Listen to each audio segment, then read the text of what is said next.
Enchantée, moi c'est Joëlie. On se retrouve du coup dans une nouvelle vidéo. C'est ma toute première, donc j'espère que vous serez un petit peu indulgents. Je suis un petit peu timide, donc peut-être qu'au fur et à mesure je vais un peu me détendre, etc. Je suis gênée. Là je suis gênée, j'ai mes voisins juste en face qui me regardent. Voilà, c'est cool. C'est la troisième fois que je tourne l'entièreté de ce podcast parce qu'à chaque fois il y a un petit détail, j'aime pas ma voix, j'aime pas à quoi je ressemble. Donc là je me suis dit, il sort littéralement en fin de semaine, j'ai toujours pas commencé. Il faut y aller ma belle, il faut y aller. Alors déjà, je tiens juste à vous prévenir, je n'ai pas fait d'études de lettres, je n'ai même pas fait un bac L, je fais un bac art appliqué. J'ai pas fait d'études de psycho, je ne suis pas psychologue, je ne suis pas médecin, je n'ai aucune qualification par rapport à ça. Tout ce que je vais raconter aujourd'hui, c'est simplement du vécu, comment moi je l'ai perçu et aussi des outils qu'on m'a apportés au cours de ma vie et qui m'ont soit servi, soit un petit peu moins. J'ai quand même fait quelques recherches pour appuyer mes propos, mais partez du principe que je ne détiens pas la vérité, que ce que je vais vous raconter aujourd'hui ne marchera peut-être pas sur vous. C'est juste, si ça peut aider quelques-unes personnes, même si ça peut aider une personne, bah moi déjà j'ai tout gagné. Voilà, c'était le petit disclaimer. Donc aujourd'hui on va parler d'écriture et comment l'écriture ça a permis de m'aider, comment ça a permis de me guérir et comment aujourd'hui ça continue de m'aider à avancer et d'aller mieux. Donc je pense que dans un premier temps je vais plutôt vous parler de toute cette méthodologie, de pourquoi, de comment, qu'est-ce qui peut servir, etc. Dans un deuxième temps je vais un peu plus vous parler de ma vie et puis je vais vous faire une petite présentation de moi, comment j'utilise l'écriture pour aller mieux au quotidien. Voilà. Alors si j'ai commencé à écrire, personnellement, ça va être dans un premier temps pour calmer mon cerveau. C'est d'ailleurs le titre de la vidéo. Mais ça m'arrive assez régulièrement ou de me retrouver, enfin en tout cas ça m'arrive toujours, c'est un vrai combat au quotidien depuis des années, de pensées anxieuses qui envahissent mon cerveau. Et donc des fois, je me retrouve dans des situations où j'ai mon cerveau qui tourne, qui tourne, qui tourne, qui tourne, et je n'arrive pas à l'arrêter, j'arrive pas à mettre sur pause, je prie vraiment, je rentre vraiment dans des schémas d'overthinking, tout simplement. Et dans ces moments-là, on ne rêve que d'une chose, c'est de pouvoir trouver le bouton off et éteindre son cerveau. Malheureusement, ça ne marche pas comme ça. Il n'y a pas de bouton sur le cerveau. On ne peut pas contrôler, on ne peut pas l'éteindre. Donc l'overthinking, c'est quoi? Ça se définit comme un schéma mental dans lequel on pense de façon excessive, de manière répétitive et improductive. Donc soit en revenant sur le passé avec ce qu'on appelle la rumination, ou alors en s'inquiétant pour l'avenir, donc des angoisses ou scénarios. Et s'il se passait ci, il se passait ça. Dans tous les cas, il faut bien s'imaginer que quand on est dans des surménages mentaux comme ça, on pense, on pense, on pense, on tourne, le cerveau il tourne, et on est comme ça. Et il se passe rien. Il se passe rien parce que votre cerveau est bloqué, vous n'arrivez pas à faire quoi que ce soit, à part juste penser à être inquiet et être dans l'anxiété. Donc moi, j'ai pendant des années et des années cherché à couper ça, à fuir ce schéma-là. Et pour ça, une chose est arrivée très rapidement, les réseaux sociaux. Et les réseaux sociaux, c'est simple, c'est-à-dire que ça occupait mon cerveau, donc il n'arrivait pas à penser et à tomber dans des schémas de pensée comme ça où ça tournait, ça tournait, ça tournait. Sauf qu'au bout d'un moment, tu peux pas être toute la journée sur les réseaux sociaux, tu es obligé de poser ton téléphone. Et quand tu te retrouves, par exemple, à devoir te faire à manger, aller te coucher, aller au boulot, et que tu dois poser ton téléphone, mais que ton cerveau, du coup, il est en mode « Ok, c'est bon, maintenant je peux penser », eh ben, tu te retrouves dans une situation bloquée qui t'empêche d'avancer. J'ai déjà loupé énormément de jours de cours à cause de l'anxiété, j'ai déjà loupé énormément d'occasions, de moments où j'aurais pu sortir avec des amis, des repas que j'ai loupés alors que je mourais de faim à cause de l'anxiété. Enfin, même des nuits que j'ai loupées. Et c'est vrai que au quotidien, ça peut devenir très handicapant. Forcément, il a fallu un moment trouver une solution, trouver quelque chose. Et c'est ma thérapeute de l'époque qui m'a recommandé d'écrire. Je me suis renseignée, etc. Et j'ai découvert qu'en fait, il y avait énormément... Je pense qu'il y a autant de méthodes d'écriture qu'il y a de personnes sur cette terre. Il existe un nombre incalculable de choses que l'on peut faire, d'être, par exemple, de l'écriture simplement intuitive, plutôt de l'écriture thérapeutique, ou même juste de l'écriture créative, parce que finalement, les écrivains, c'en est littéralement leur métier, tout simplement. Mais voilà, l'écriture a un véritable pouvoir. Il faut bien s'imaginer que votre cerveau, tant qu'il pense, tant que les pensées sont dans votre tête, elles ne sortent pas. C'est-à-dire que ça reste bloqué dans votre cerveau et ça ne peut que tourner en rond. Donc ça peut tourner pendant des heures, des jours, des mois, où la pensée tourne en rond dans votre cerveau et elle ne sort pas, elle ne s'exprime pas. D'ailleurs pour ça aussi qu'il ne faut jamais, c'est déconseillé de refouler ses émotions parce que ça va être le même principe que l'anxiété, que la peur, que la joie. Si vous passez votre vie à refouler par exemple votre peur, vous allez être constamment dans un schéma de peur parce que vous n'allez jamais l'extérioriser et donc vivre quotidiennement dans la peur. Mais l'anxiété, c'est pareil. Et ça va de même avec la colère, avec, comme je vous disais, la joie, ça va. Toutes les émotions ont besoin d'être exprimées. Sauf que dans notre société, on nous a appris que exprimer de la joie, c'est cool, mais exprimer de la tristesse, c'est pas cool. Voilà, me demandez pas pourquoi. Surtout en particulier chez les hommes. Mais bon, ça c'est un autre débat, un autre sujet. Voilà, on y reviendra peut-être un jour. Mais en tout cas, je sais que un des trucs qui, moi, m'a vraiment, vraiment fait du bien avec cette thérapie, c'était exprimer ce qu'on ressent. Sauf qu'on n'a pas toujours l'occasion ni le droit d'exprimer. Et bien, vous savez sur quoi vous pouvez exprimer?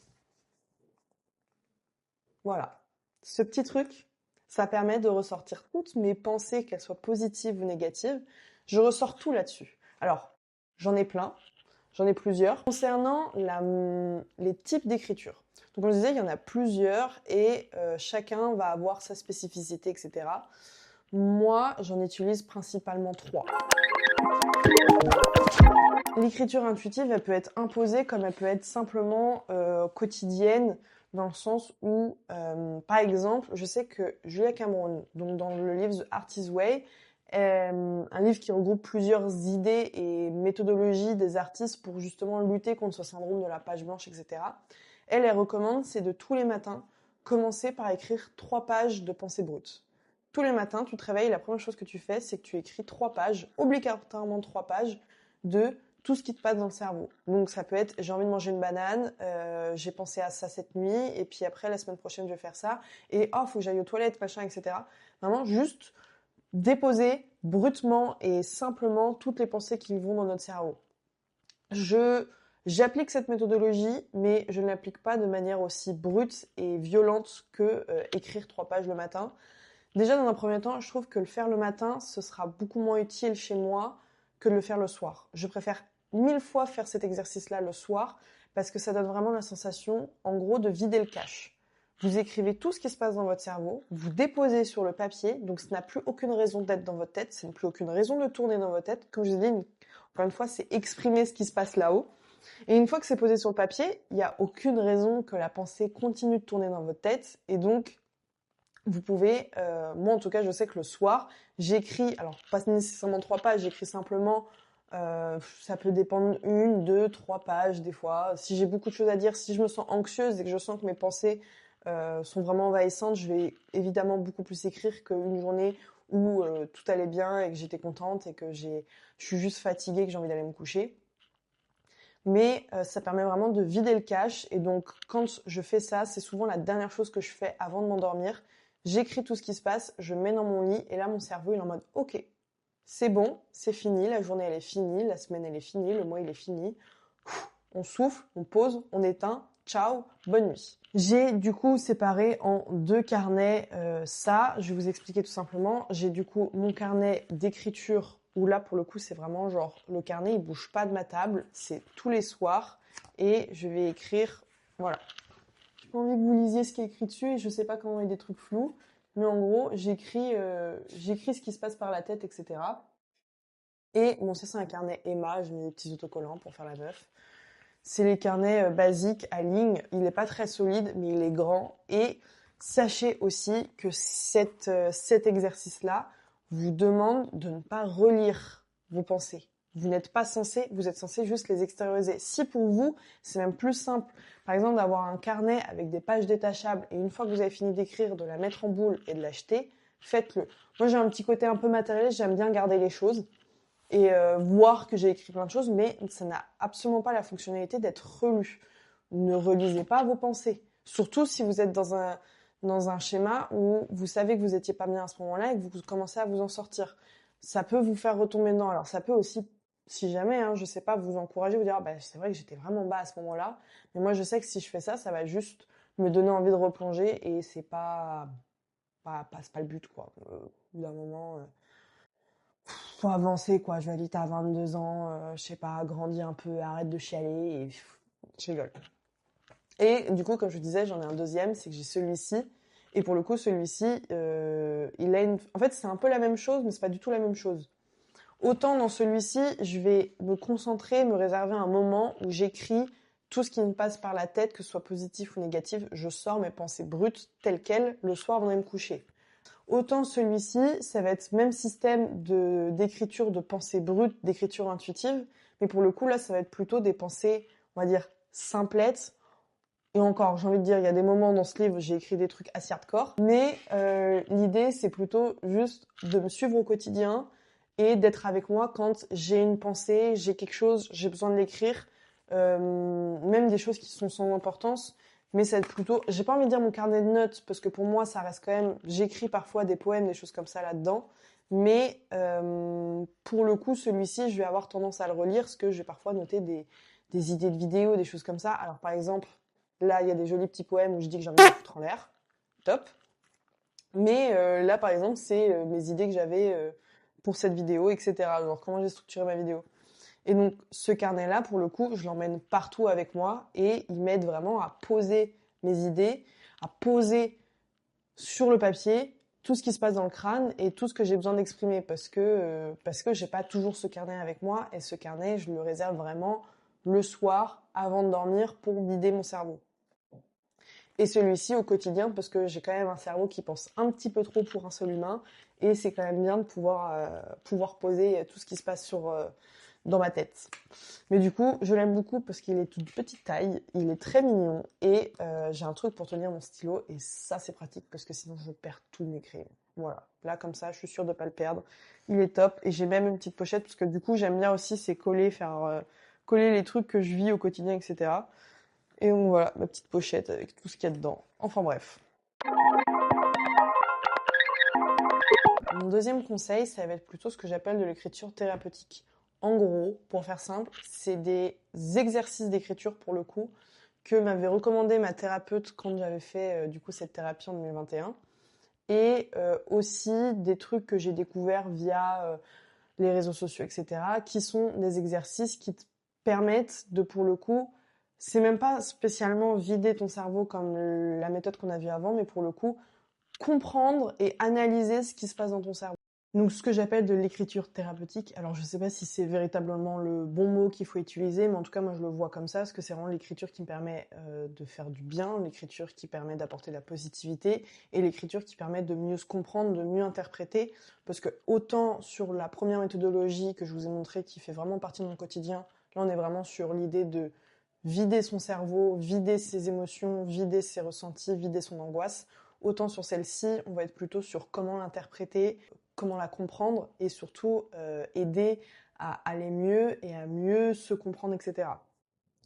Donc il y a plusieurs types d'exercices. Ça va être des choses soit que, par exemple, ma thérapeute m'avait donné, j'en parle beaucoup, mais en gros, j'ai fait une thérapie suite à l'année 2021, à ma première année d'études, où les traumatismes que j'avais vécus de ma phobie scolaire au lycée, bah en fait, je les avais jamais guéris parce que j'ai jamais fait en sorte d'aller mieux. Je n'étais pas consciencieuse en tout cas du mal-être dans lequel j'étais.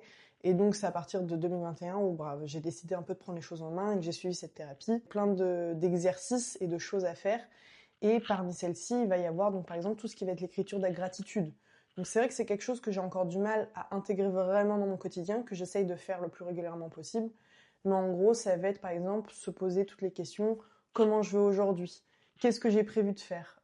De quoi je peux me remercier? De quoi je suis heureuse actuellement? De qu'est-ce qui me fait du bien, etc. Si jamais, voilà, ça vous intéresse, je vous ai mis du coup en lien une petite page Notion que j'ai mis en public avec toutes les petites questions cool que j'ai récupérées. Après, c'est très simple. En vrai de vrai, vous mettez prompt journaling sur Pinterest. Vous en avez des centaines et des centaines et des centaines. Vous sélectionnez celles qui vous plaisent. Vous pouvez changer tous les jours de phrases, comme en avoir 3 et les garder les mêmes pendant des années. Ça, c'est à vous de voir. Il faut juste que vous arrivez à trouver les choses qui vous font du bien, où vous sentez que ça vous fait du bien et qui sont à la fois, c'est pas qui vous mettent en difficulté, mais qui vous créent un engagement à réfléchir sur vous-même et à travailler sur vous-même. Donc, faut pas que ce soit trop compliqué non plus, mais faut pas que ce soit, faut pas le faire bêtement parce qu'une meuf random l'a dit sur YouTube. Mais du coup, pour moi, j'ai ce carnet-là. C'est un carnet sauce graine. Vous pouvez prendre n'importe quel autre carnet. Vous voyez, c'est un carnet genre juste de notes. Je note la date, je note la question et je réponds à la question tout bêtement. Ça peut être, comme je vous l'ai montré aussi sur les notes de téléphone. Après, comme j'essaye de décentraliser le téléphone de ma vie, c'est vrai que je préfère du coup avoir les carnets. Ça permet d'éviter ce truc con de je vais pour écrire et puis je reçois une notification Instagram, puis du coup je suis sur Insta, puis du coup je suis plus du tout dans mon exercice. Là, vous prenez vraiment le temps de vous poser, vous prenez 5 minutes, parce qu'en vrai, c'est pas si long que ça. Vous prenez 5 minutes, vous vous posez, vous avez que votre carnet, votre crayon avec vous, aucune autre distraction. Voilà. Je sais qu'un exercice que j'affectionne particulièrement, qui m'a vraiment fait du bien, c'est l'écriture de lettres qu'on n'envoie pas, bien évidemment, qu'on n'envoie pas, c'est des lettres qu'on n'envoie pas. Prenez bien ça en note parce que j'ai vite compris pourquoi le concept de pas envoyer était important. Mais en gros, une des choses qui m'avait marqué, moi, c'était la violence qu'avait eu mon directeur vis-à-vis de mon lycée, etc. Et j'ai découvert cet exercice. En gros, elle m'a dit, écris une lettre. Tu écris une lettre comme si tu allais l'envoyer, etc. Où tu expliques toutes les choses qui t'ont fait du mal, toutes les choses que tu as pas acceptées, toutes les choses que tu ne veux pas, et tout. Enfin, vraiment juste écrire une lettre où tu dis à la personne tout ce que tu lui reproches, etc. Il va y avoir aussi, on peut aussi écrire des lettres à soi-même, mais c'est encore différent. Et ça m'a vraiment permis de comprendre pourquoi j'étais triste, pourquoi j'étais anxieuse, pourquoi j'étais dans cet état-là, parce que moi j'avais vécu ça, j'avais ressenti ça. Le soleil qui redisparaît, c'est top. Vas-y, un coup je suis là, un coup je suis pas là. On dirait les hommes finalement. Un soleil, un homme, je sais pas. Peut-être qu'il y a un lien, je comprends pas. C'est vraiment genre dans l'idée de pouvoir comprendre pourquoi on ressent ça et pourquoi on a aussi mal. Pour vous donner un petit exemple de pourquoi il ne faut pas les envoyer. Vous voyez les longs textes que vous voulez envoyer aux gens qui vous ont fait du mal, etc. Ces big textes, ces big pavés et tout, etc. Sachez que les gens n'aiment pas savoir qu'ils vous ont fait du mal. Les gens n'aiment pas être le bourreau. Les gens adorent être la victime, mais personne ne veut être le bourreau de quelqu'un. Personne ne veut accepter qu'ils vous ont fait du mal. Tout le monde pense être la victime, personne ne se persuade d'être le bourreau. Et donc envoyer ce genre de message, ça ne sert à rien si ce n'est juste conforter la personne à se sentir comme une victime de vous avoir fait pas de vous avoir fait du mal, mais genre en mode comment tu peux me reprocher ça, etc. machin. Ça ne va juste vous faire que du mal à vous et que du mal à la personne qui va recevoir. Et même si vous avez très envie de faire souffrir la personne qui vous a fait du mal, ça ne servira à rien parce que vous allez plus en souffrir que la personne. Voilà, je tiens juste à vous le dire. Je l'ai vécu, ne le faites pas. Mais par contre, faites cette lettre-là, écrivez-le, parce que ça vous permet de décharger. Encore une fois, le concept d'écrire, ça permet de poser, de sortir ce qui se passe dans votre crâne et de le matérialiser, de le sortir et d'arrêter qu'il vous bouffe de l'intérieur puisqu'il n'est plus en vous. Il est posé sur le papier. C'est un texte qui est écrit noir sur blanc, donc il existe, il est valide, il est prouvé. Maintenant, gardez-le pour vous, ça ne sert à rien de le sortir, etc. C'est quelque chose, vous faites ça pour vous aller mieux, pas pour quelqu'un d'autre, pour engueuler quelqu'un d'autre, pour reprocher à quelqu'un d'autre, pour soigner quelqu'un d'autre. Faites-le vraiment pour vous. Le troisième type d'écriture, si on peut appeler ça de l'écriture, c'est pas vraiment de l'écriture, moi je le considère comme de l'écriture, c'est en gros de l'écriture organisationnelle.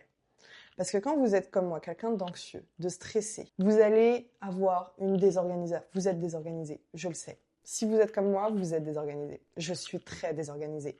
J'ai un problème avec l'organisation depuis des années et il faut trouver des moyens, etc. Et donc moi, très simplement, un bullet journal. Voilà. C'est tout bête, c'est tout con, mais ça permet vraiment, voilà à quoi ça ressemble, une semaine classique.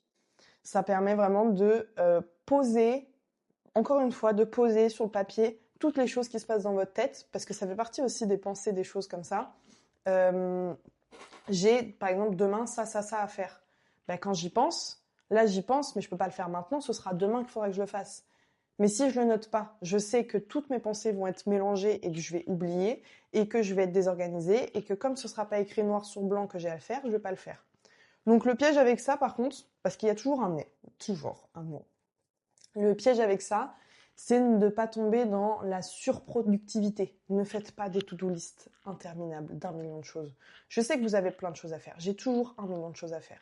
mais ne vous surchargez pas parce que ça va juste créer une frustration de « Ah, j'ai pas fait ci, j'ai pas fait ça ». Notez, moi je sais que je m'oblige toujours à noter 3 choses à faire. Donc ça peut être des choses très importantes ou des choses un peu moins importantes. Je m'oblige à faire 3 choses parce que si je les note pas et que je ne les écris pas noir sur blanc, encore une fois sur le papier, ça va sortir de mon crâne et je vais oublier de les faire, ou alors je vais pas avoir la déterre de les faire, bien qu'elles soient urgentes ou quoi. Des fois, des jours où j'ai un peu plus de temps, comme par exemple aujourd'hui, des journées où je travaille pas et j'ai pas spécialement de choses à faire, bah je peux en noter un petit peu plus. Mais les jours où par exemple que je travaille, que le soir j'ai prévu d'aller à l'entraînement ou de sortir, etc., bah, je vais pas me mettre des to-do list interminables alors que je sais que je n'aurai pas le temps et que ça va juste me frustrer et me faire du mal de pas les réaliser. D'ailleurs, sachez que ce n'est pas grave de pas faire vos to-do list. C'est pas parce que vous l'avez faite, vous l'avez écrite, que vous avez dit ouais, je m'impose 3 choses à faire dans la journée et qu'au final vous n'en faites qu'une, ou même vous n'en faites pas, c'est pas grave. Déjà, vous vous êtes levé, vous vous êtes habillé et vous êtes sorti de chez vous. Et même si vous n'êtes pas habillé et que vous n'êtes pas sorti de chez vous, vous êtes levé et vous avez respiré et vous avez bu un verre d'eau. Et si vous n'avez pas bu un verre d'eau, vous avez genre fumé une clope, bah c'est pas grave, vous avez fait quelque chose de votre journée, vous n'avez pas rien fait, personne ne fait rien, il y a que les morts. Désolé, c'est très dur, hein, mais il y a que les morts qui ne font rien.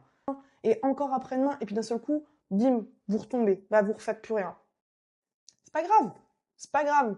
Il y a 365 putains de jours dans une année. C'est à la fois très court et très long. Et vous vivez des années et des années et des années et des mois et des semaines. Et il y en a des choses qui vont se passer. Donc c'est pas grave si pendant 5 minutes, vous faites rien, vous avez envie de rien. Et même si ça dure des mois, on s'en fout. Je vais peut-être un petit peu loin dans mes propos. Mais ce que je veux dire, c'est qu'il ne faut pas vous en vouloir de ne pas faire vos to-do list. C'est pas grave. Surtout quand on est dans des moments où... je vais vous montrer un exemple très simple. Pour que vous compreniez, ceux qui ont suivi, du coup, j'ai fait une dépression assez sévère cet été, qui a commencé au mois de mars. Et donc, tout simplement, là, on est sur le mois de février. Donc, vous voyez, on est sur la première semaine de février. On est courant mai. Voilà, on est le 26 mai. Et c'est pas grave. C'est pas grave. C'est pas grave. Pendant ces 2 mois-là, bah, j'étais au plus bas, j'avais envie de rien, je ne faisais rien, j'étais juste dans mon lit à pleurer toutes les journées. Et ben vous savez quoi? Je merci d'avoir passé ce temps à juste pleurer chez moi parce que c'est ce dont j'avais besoin à ce moment-là. Et c'est pas grave. Et c'est pas grave parce que ça me laisse plus de place pour pouvoir continuer mon carnet un peu plus tard. Je me suis rendu compte récemment, je change un petit peu de sujet, mais j'ai eu cette pensée hier dans le tram. Et j'étais dans le tram, j'avais pas de musique, etc. Et je pensais à un truc, parce que je sais plus, on m'avait envoyé un message en mode hey, comment ça va et tout. Et j'étais un peu en mode comment ça va? En vrai, c'est une question de perception. C'est vraiment une question de comment je perçois les choses. Parce que si on me demande comment ça va, bah écoute, ça va, j'ai un boulot, j'ai un super appartement, que je commence à aménager petit à petit. Au basket, ça se passe bien. On gagne pas mal de nos matchs. Je fais plein de choses. J'ai mes amis, j'ai ma famille, etc. Ça va. Et puis, si tu me demandes ça va peut-être dans 30 secondes et qu'il s'est passé un truc entre-temps ou, je sais pas, un truc négatif qui m'a mené dans des pensées négatives, ça va en ce moment? Bah écoute, ça me fait chier, mon appart, je galère à le payer, parce que mon taf, je suis pas assez payée, avec mon prêt étudiant, je galère, en plus, j'arrive pas à l'aménager comme je veux, et puis au basket, on a encore perdu ce week-end, donc la montée, ça va être compliqué, je suis fatiguée, il fait pas beau, j'en ai marre. C'est une question de perception. Il y a rien qui a changé entre les deux descriptions que je vous ai faites, il y a absolument rien qui a changé, c'est exactement la même chose, c'est ma même vie, c'est la même chose. Tout est une question de perception. Tout est une question de comment je vois, comment je décide de l'interpréter. Et c'est pour ça que écrire, et écrire des gratitudes, écrire des choses positives, le cerveau a tendance à, naturellement, le cerveau humain va toujours se concentrer sur le négatif. C'est bien pour ça qu'on dit tout le temps qu'il n'y a que les mécontents qui se plaignent. Le cerveau humain a tendance à beaucoup plus être négatif qu'être positif. Par contre, le cerveau va beaucoup plus facilement retenir le positif que le négatif. Et c'est pour ça que vraiment écrire des choses et surtout alors c'est un exercice, hein, je dis pas que c'est facile, mais se forcer à écrire et essayer de voir la perception du bon côté, essayer de se féliciter, essayer de s'accepter, etc. C'est vraiment le pas de départ pour commencer à essayer de retenir du positif. Retenir du positif de sa vie, ça permettra derrière de toujours essayer de voir les choses positives et d'avancer. Je dis pas que c'est simple. Encore une fois, la période que j'ai passée cet été, où je passais mon temps à chialer, là, vous me dites que à ce moment-ci, vous me dites que là, je serais incapable de vous dire ça, je vous aurais dit, mais ta gueule, ta gueule, ta gueule, ta gueule. Le positif attire le positif, comme le négatif attire le négatif. C'est une phrase que m'a dit ma coach une fois. Alors, elle a dit ça en rigolant, je pense qu'elle s'en souvient même pas, mais je tiens à te le dire, Vic. J'y pense tous les jours à cette phrase. Elle me dit, il n'y a pas de chance ou de malchance, il n'y a que des événements concrets. Alors, c'est vrai comme c'est faux. Des fois, on n'a véritablement pas de chance. La vie n'est pas simple. Il y a des événements qui sont vraiment manque de peau. Ça arrive, c'est comme ça. Mais la plupart du temps, les choses qui nous arrivent, ce sont que des événements qui arrivent, qu'on crée, etc. Que ce soit des événements positifs ou négatifs, ça reste juste des choses qui se passent, des choses qui se créent, des choses qui arrivent. C'est à nous derrière de les voir comme des choses positives, comme des choses négatives. C'est à nous derrière d'en créer une interprétation. C'est à nous derrière d'essayer de voir comment il faut se relever, de voir qu'est-ce qu'on en fait, etc. Et encore une fois, je pense très sincèrement que écrire et poser les choses permet de mieux digérer, se forcer à essayer de voir le positif. Alors je dis pas qu'il faut tout voir en rose, etc. et mettre comme ça un cache-œil sur les choses qui vont mal, mais parfois on a tendance à vouloir s'enfoncer et à se victimiser en se disant que tout va mal, etc. alors que c'est qu'une question de perception, c'est qu'une question d'interprétation, et que si on prenait 5 minutes pour écrire « bah il m'est arrivé ça », c'est cool ou c'est pas cool? Je sais pas si c'est une erreur de débutant ou si c'est vraiment genre il y a eu un bug, mais mon micro a décidé de même pas me laisser finir ma phrase. Voilà. Donc bref, ce que j'étais en train de dire, c'est que pour moi, écrire, c'est vraiment hyper important. Bah, déjà, ça permet de voir comment les choses arrivent et derrière d'essayer d'en tirer le positif, parce qu'une fois que c'est écrit, il s'est passé ça, ok, bah qu'est-ce que j'en fais? Alors des fois, il y a des choses, factuellement, c'est pas agréable, c'est triste, c'est désagréable même. Parfois, de le mettre sur le papier, on se dit, ok, bah il s'est passé ça, de toute façon, je ne peux pas revenir en arrière, je ne peux pas le réécrire, je ne peux pas le changer. La seule chose que je ne peux en faire, c'est comment je décide de l'interpréter. Eh ben, autant l'interpréter en positif, essayer d'en tirer du positif, essayer d'en tirer une leçon. Et c'est comme ça qu'en fait, on peut avancer. Et c'est grâce à l'écriture qu'on peut faire ça. Donc moi, la seule chose que je pourrais vous recommander pour conclure, écrivez. Que ce soit sur votre téléphone, que ce soit sur un carnet, que ce soit sur des feuilles volantes, que ce soit en faisant des vocaux sur votre téléphone. Juste exprimez-vous, extériorisez, et je vous jure que vous allez vous rendre compte que finalement, la vie mérite d'être vécue. Voilà. Donc bon, excusez ma tête pas folle, voilà. Sous gros masque d'huile, sous grosse binocle, parce que j'étais en train de faire le montage, étant donné que la vidéo sort dans un peu moins de 3-4 heures, je pense. À l'avenir, je pense qu'il y aura bien évidemment d'autres vidéos un peu podcast comme celui-ci, où vraiment je prends un micro et je parle et je raconte ma vie.